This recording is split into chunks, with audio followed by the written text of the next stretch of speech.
Bonjour la famille. Imaginez, sommet de l'Union africaine, tous les présidents africains sont là, les caméras tournent, et là, le ministre algérien des Affaires étrangères, Ahmed Attaf, prend le micro et balance une déclaration qui fait trembler tout le Maghreb. L'Algérie n'oubliera jamais ses frontières historiques d'avant 1830. Le jour viendra où nous récupérerons chaque centimètre de terre qui nous a été volé par la colonisation. Direct, sans filtre, devant 54 pays.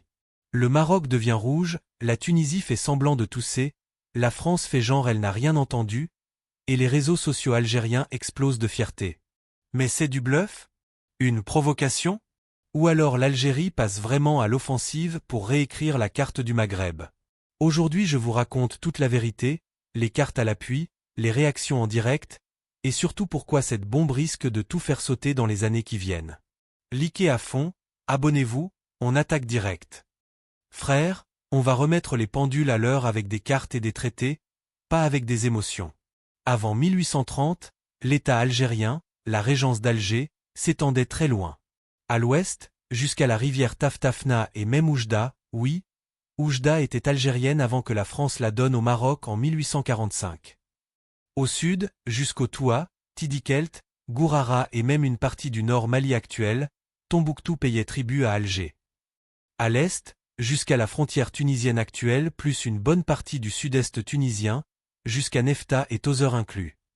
Quand la France colonise en 1830, elle vole tout ça. Et ensuite, elle redistribue comme des bonbons. 1845, traité de l'Alamagna, la France offre 150 km de territoire algérien au Maroc pour remercier le sultan d'avoir aidé contre Abdelkader. 1902-1912, la France donne le Toua, Tidikelt et une partie du Sahara algérien, à la Mauritanie et au Mali français. 1956, juste avant l'indépendance, la France détache les champs pétrolifères de Hassi Messaoud et Edgeley pour les rattacher au Sahara français et essayer de garder le pétrole. Résultat? À l'indépendance en 1962, l'Algérie récupère 2,38 millions de kilomètres, mais perd officiellement plus de 600 000 km² par rapport à ses frontières historiques de 1830. Et Attaf vient de dire clairement, on n'a pas oublié.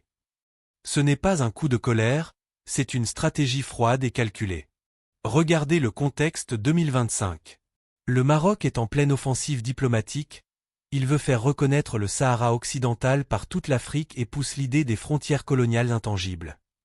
L'Union africaine a relancé la commission des frontières.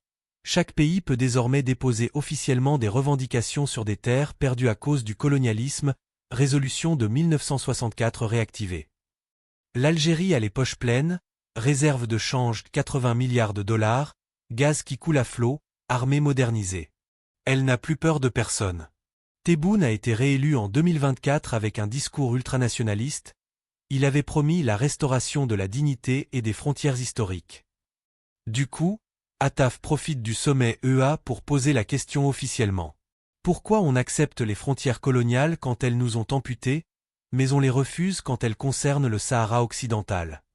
En une phrase, il met tout le monde dos au mur. Le Maroc, la France, l'EA, tout le monde. Et il ajoute, l'Algérie va déposer un dossier complet avec cartes, traités ottomans, archives françaises et témoignages historiques. Le Maroc, panique totale. Le ministère des Affaires étrangères sort un communiqué à 2 heures du matin, provocation irresponsable. Sur les réseaux marocains, c'est la crise cardiaque, dièse en tendance. La Tunisie, silence radio. Ils savent que le sud-est, de Gafsa à Tozeur, était historiquement algérien aussi. Kais Saïd fait le mort. La Mauritanie, très mal à l'aise, parce que le tiers nord du pays était sous administration algérienne avant 1900. Le Mali, Niger, Libye, ils applaudissent en cachette, parce qu'ils aimeraient bien récupérer eux aussi des bouts perdus.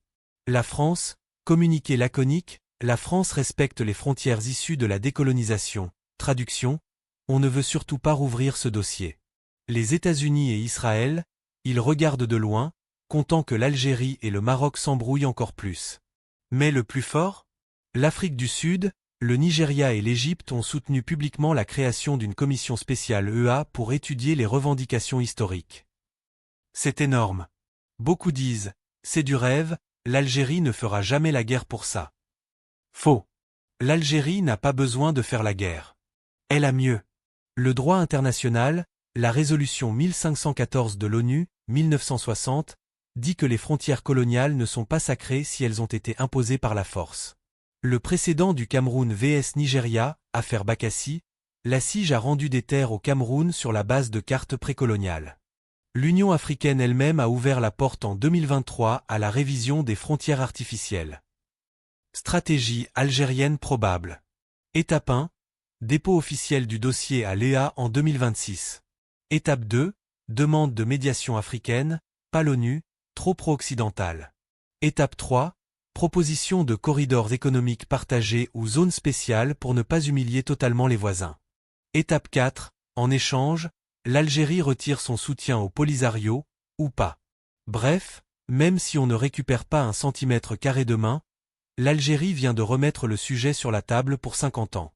Et ça, c'est déjà une victoire énorme. Frère, ce qu'a fait Attaf, c'est pas juste parler de vieilles cartes. C'est dire au monde, l'Algérie n'est plus le pays qui baisse la tête. On connaît notre histoire, on a les moyens, et on va récupérer notre dignité mètre par mètre, par la loi ou par la négociation, mais on ne lâchera jamais. C'est le même message qu'Abdelkader, que l'émir Abdelkrim, que Ben Bella, on ne négocie pas l'honneur. Dites-moi en commentaire. Vous pensez que l'Algérie doit aller jusqu'au bout et exiger tout? Ou alors faire un deal réaliste avec le Maroc et la Tunisie? Like à fond si vous êtes fiers de cette sortie légendaire d'Attaf, abonnez-vous, activez la cloche, on continue à défendre l'Algérie sans langue de bois. Salam alaikum et à la prochaine bombe géopolitique.